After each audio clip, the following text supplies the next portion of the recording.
Hello, this is me uh, playing Wario Land and trying to express myself while I play Wario Land, which is basically the main point of doing this, is to see how far I'm going to go in expressing myself while playing a game and seeing what happens with that, basically.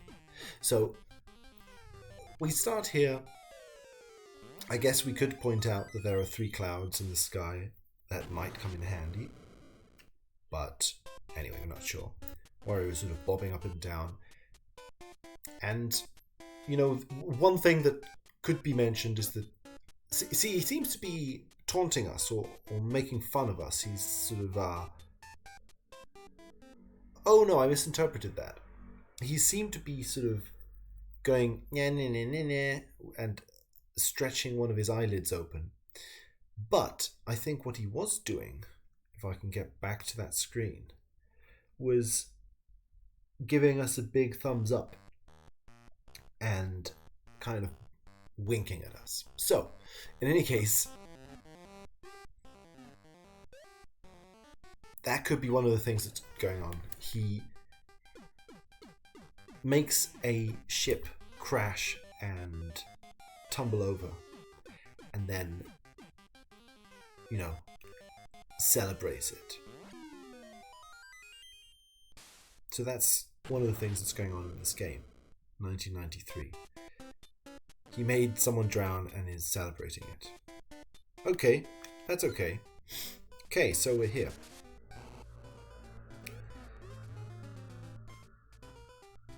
It's kind of funny. So I suppose obviously the whole point of what just happened now is that he loses his hat, becomes sort of weak and small, and then grabs a new hat. Probably to teach us, the players, that is what you will have to do during the game. Whenever you die, you just grab a new hat. But it also means it starts the game off with that theme. It starts the game off with you, again, crashing in some way. Crashing against a pipe shaped as a bomb. Losing your hat, or the kind of the crown on your head, so to speak, and having to grab a new one.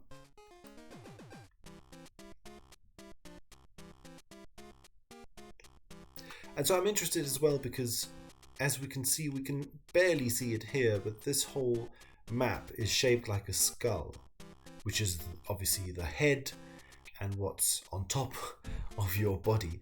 So I think the game is very head-centric, hat-centric. Your life is your hat, as it would in a Mario game, obviously. But Wario, by being like the shadow of Mario, is almost mocking these themes or making some of the themes in Mario become more explicit.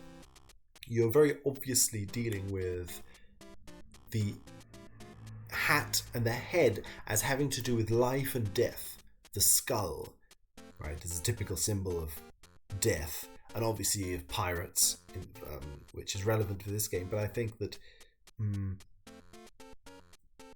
in connection with the fact that Wario loses health when losing his head or his cap, this could be interesting. Anyway, I'm going to continue playing Rice Beach. So we shore up at a beach. Ah, damn it. Okay.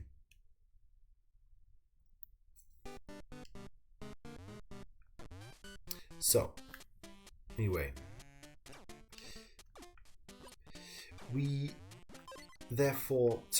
okay, there are things going on here that we could mention. These blocks are faces. In Mario, they would just be like question blocks. Here they are actual faces. So heads again. And a lot of the enemies have horns. These little things have horns on them, very tiny horns. But a lot of the enemies here have horns. One of Wario's superpowers ends up having to do with having horns. So again, in relation with horns being something that's on the head, and Wario somehow being associated to a bull in a lot of these games. Well, again, just by the fact that he's wearing horns, I guess, and is more of a brute than Mario. There is something to do, therefore, with physical force associated to the bull and the horns, but also the head, as the horns are on the head and somehow symbolize the head or symbolize the crown on the head. So it's funny also to notice that it is an overcast day today, right? There are clouds in the sky, but it's very, very cloudy. Whereas a lot of Mario games start off with better weather. Wario is like a more rugged, less utopian version of Mario. So the weather is bad, quote unquote. It seems to be a very cloudy, grey day, we assume. Because the whole, there isn't a single crack in the sky. It's all, I mean, the ocean is glittering behind us, which is somehow contradictory with that clouds above us. But anyway, so again, clouds, something that's above us, something that crowns our experience, that has something to do with our heads or whatever is above our heads. And so, yeah, you enter this game with all these themes revolving around you, something to do with heads. And you've just sort of you sort of, what do you call it? Landed at a beach. So, okay. You've landed at a beach. Pumpkins. This could be something. Right, okay. So that's kind of funny. A pumpkin is what gives you horns. Why a pumpkin? I'm not sure. Oh, right, you suddenly acquire this body slam power.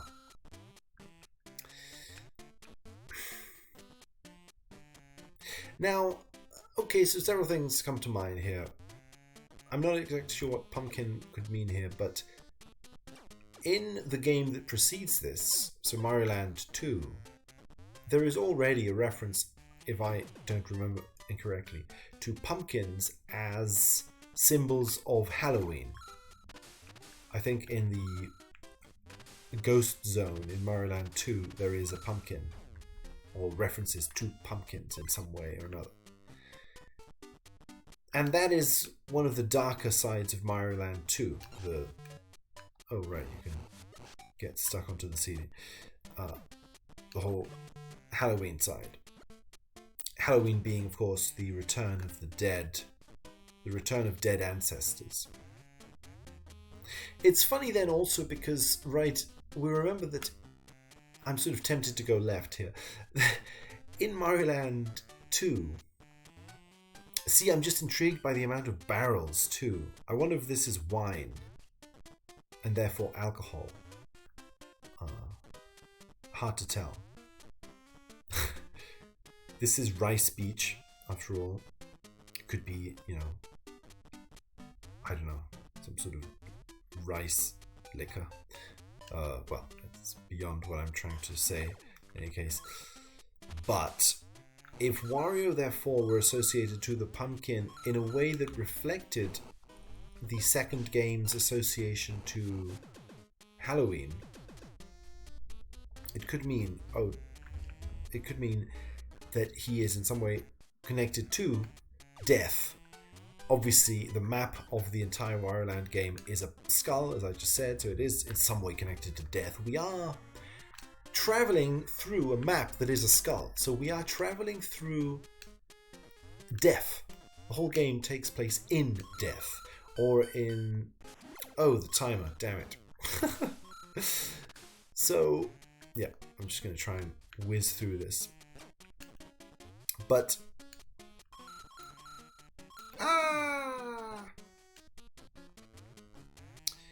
Death. I do want to explore things.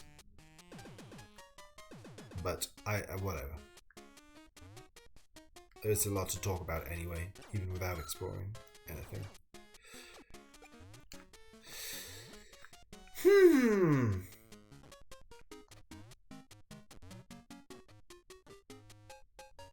Wario does seem to have like a mohawk too, or something along those lines. Alright.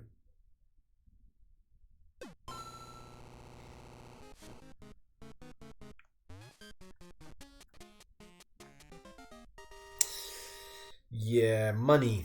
Skull and money. That's worth noticing as well. Skull and tree. Yeah, I don't know. Oh, bombs. Okay.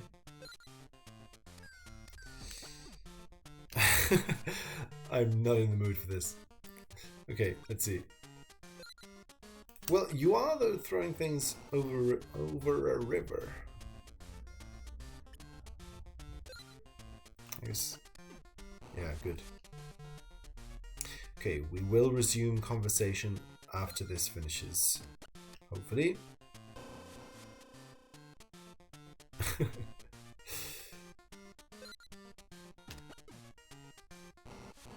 Yeah. No. Terrible. Okay. Yeah, I don't know. Right, no, he doesn't have a mohawk. According to that profile, it's not exactly a mohawk.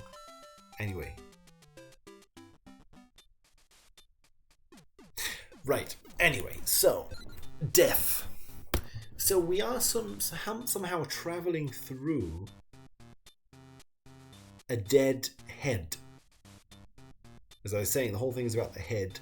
But this is like we're traveling inside the contents of a mind that is dead. And we're talking about ancestors too, if we're talking about Halloween. And Wario... It's not exactly an ancestor. I don't think the game ever explicitly says that Wario is connected to Mario's family. But, you know, in some sort of a symbolic way, obviously, Wario having a similar name to Mario and dressing similarly to Mario in the same way that Luigi would, and Luigi is Mario's brother, kind of makes it seem as if Wario is in some way connected to Mario's family. But in a way that it's a connection that Mario is fighting against in Wario Land 2. So it's as if we're dealing with an ancestor, something relating to death, or to the dead side of Mario's psyche, and therefore the repressed side of Mario's psyche, obviously. So death here could simply mean not alive, as in not active within the psychic structure, you could say, right? Dead. Shit. Even this thing has little spikes on its head, like horns. And of course, these are spikes. Everything's spiky, you see? These things that have spikes, so some sort of a horn thing going on. Right? And then those other guys have spears. Shit. And... no. Okay. Death.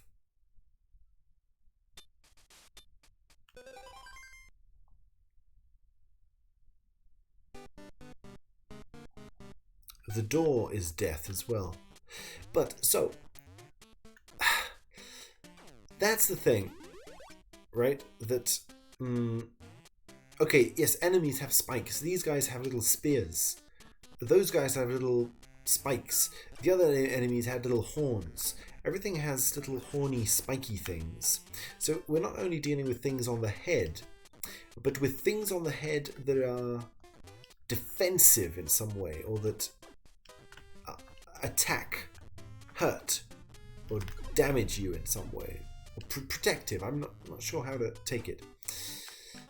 Obviously, things that can kill. See, one way you could look at this is that these enemies have clearly have weapons. Ah.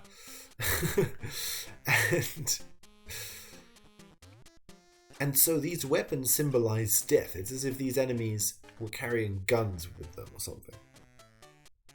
Right? It's like a symbol of weapon. Which in Mario games doesn't tend to happen so much. Obviously, enemies are threatening, and you know, some of them have hammers and stuff and spikes. But a lot of them kill you just... Alright, dragon. Just by the fact of them touching you. I'm not sure if this thesis is meaningful in any way, but I feel as if perhaps Wario, in Wario games, and in this game specifically, there is more of a theme of...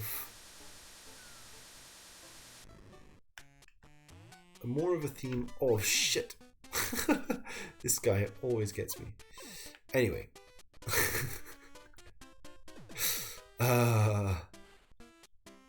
Death.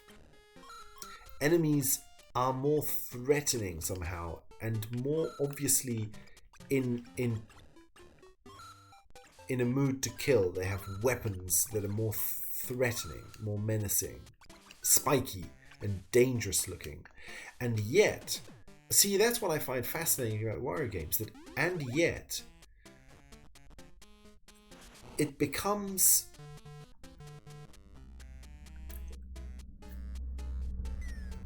the saga in which you can't die, right? You can't die in Wario games. You can in this one, but then it very soon becomes a saga in which you can't die. You can't possibly die.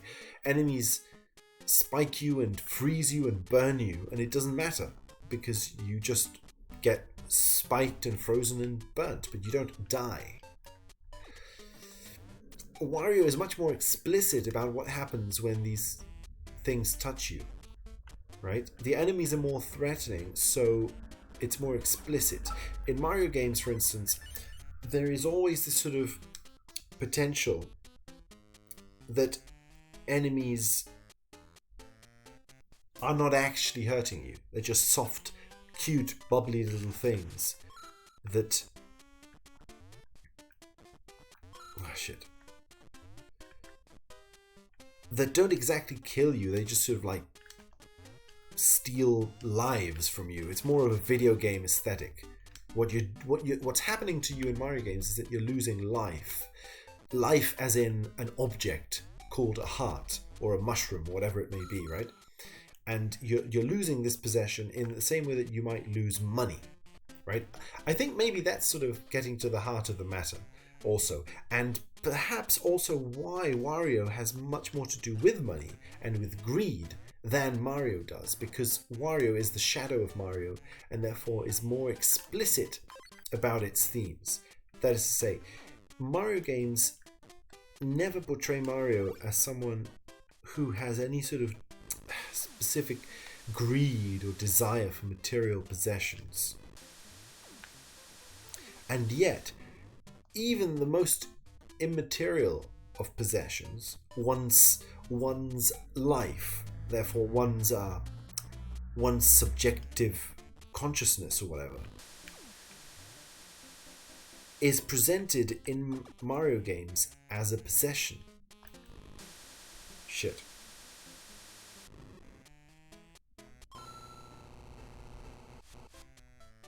See, and this, we just paid a coin to move through into the door of the skull. This theme sort of begins to present itself, I think, in Wario Land 2. I hate these games. I'm sorry, I'm not interested. Okay, yeah. What? Good. Because Wario Land 2 is the 6 golden coins, of course. And 6 golden coins...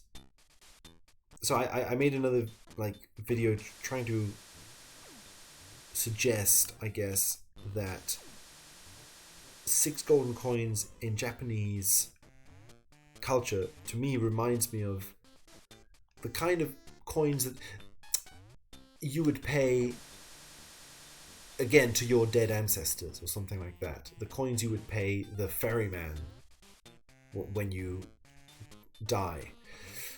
Even if you don't interpret it in this way, the 6 golden coins in Mario Land 2 obviously have nothing to do with money.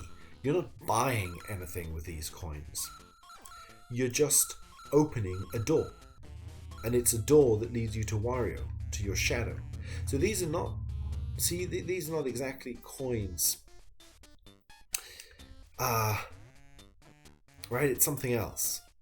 Money is being associated to death. Or to darkness, to the shadow, to the dark, scary castle that you have to pay to get into. And in order to acquire these coins, Mario needs to travel through these lands that all have something to do with identity, I think. Like, Mario explores the concept of identity and then encounters Wario. Anyway, obviously death would have something to do with this, because death is the death. The only death I think that we're talking about here is the death of identity. The death of your identity with ego, right? So, yeah, not sure what I'm doing. There is sand here. So in any case, therefore, even life, right, the most immaterial of possessions, to call it that, something that is in a way impossible to lose, because once you're dead, you can't lose it, sort of thing. Like, you can only lose it while you're alive, and while you're alive, you're not going to lose it because you're alive. That kind of paradox thing. That stuff, life, is considered in Mario games a possession. If you have a lot of mushrooms, you have a lot of life. If you have a few mushrooms, you have a little bit of life.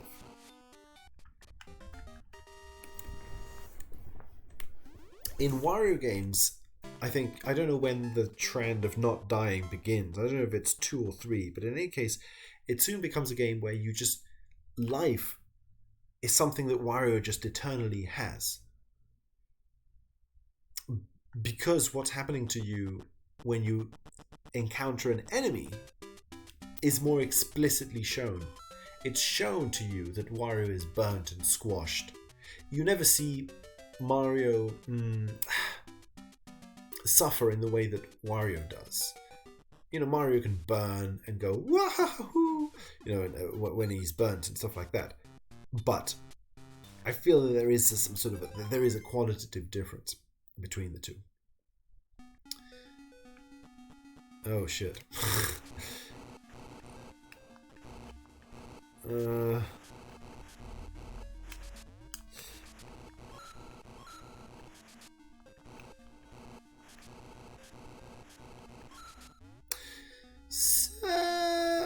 So let's say then that has something to do with why Wario is so interested in money.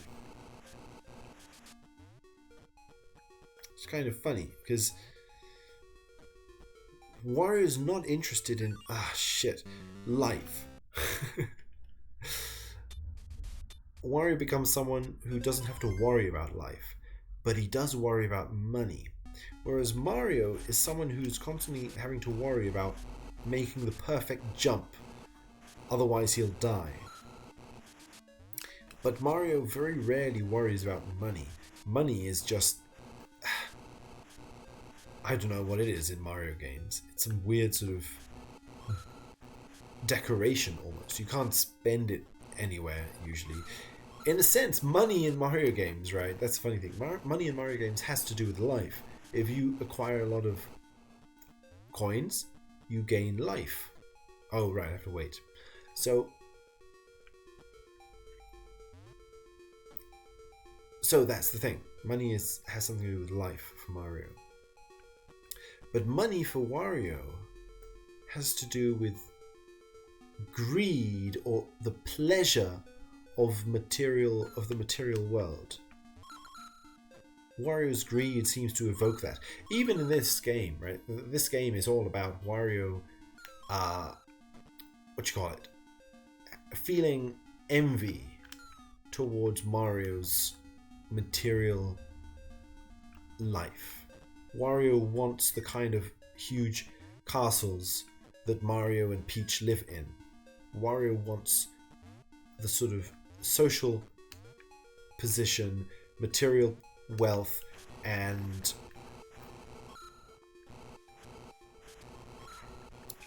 is trying to acquire it. It's interesting because he's trying to acquire it in a spiritual sort of way. The way Wario is aiming to acquire this stuff is by asking a genie to grant his wishes. Which is kind of funny. A genie obviously being a spirit in some way. He's asking a spirit to give him what he perceives to be the desirable form of material life, which he is emulating from Mario. He doesn't know what he wants. All he knows is he wants to have the same stuff Mario has. Yeah. So in any case, then, what is Wario's relationship to greed? Oh, okay. Hmm?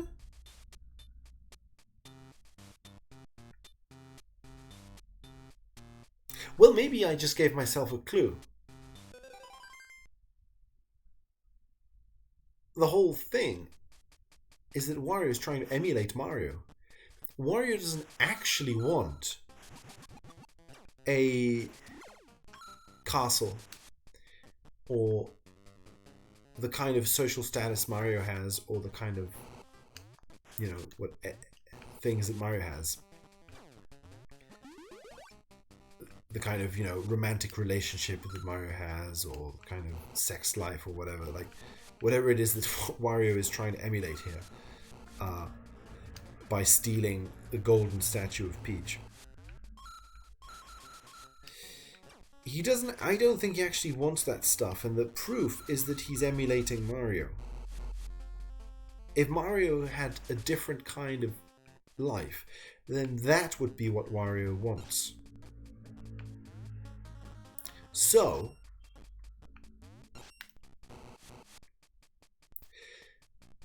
Wario doesn't actually care about the material stuff. He cares about what Mario has, and he wants to have the same stuff that Mario has. So what does he want exactly? Well, he wants to be Mario, maybe. He doesn't want stuff. He wants identity. He wants self. He wants life, in other words. He wants Mario's life. He wants to live Mario's life. This maybe, again, is why Wario doesn't die. Because Wario isn't that's the funny thing. For Wario, his desires are repressed. What he wants is life, but he's repressed this, so he thinks he wants money. Mario, I think, wants money more than he thinks. Otherwise, he wouldn't constantly be moving around royal circles and hanging out around the royal family. Shit. Right? Right? I think Mario wants material freedom more than life. I don't think Mario wants to be anyone else. He's already himself.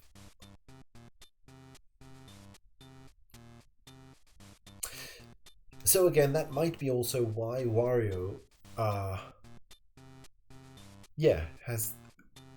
why there's this sort of relationship between them.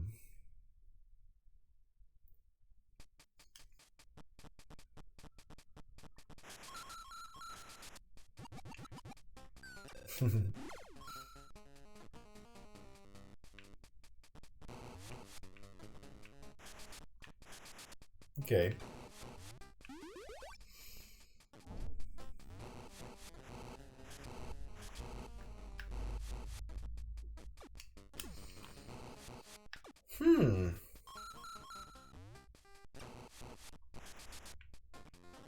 Hard to know what else to say.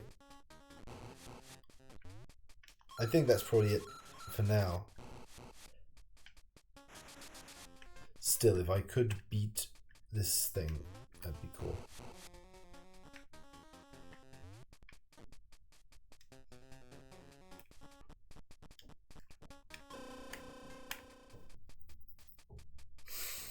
Yeah.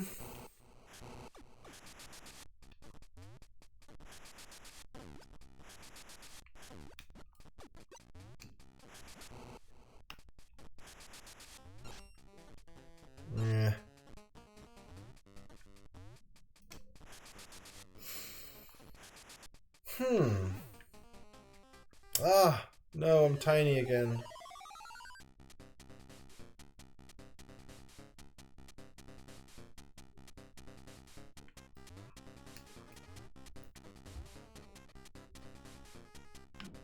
What am I even supposed to do here, then?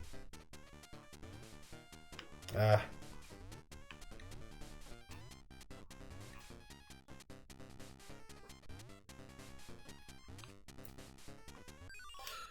Yeah, fuck it. Okay.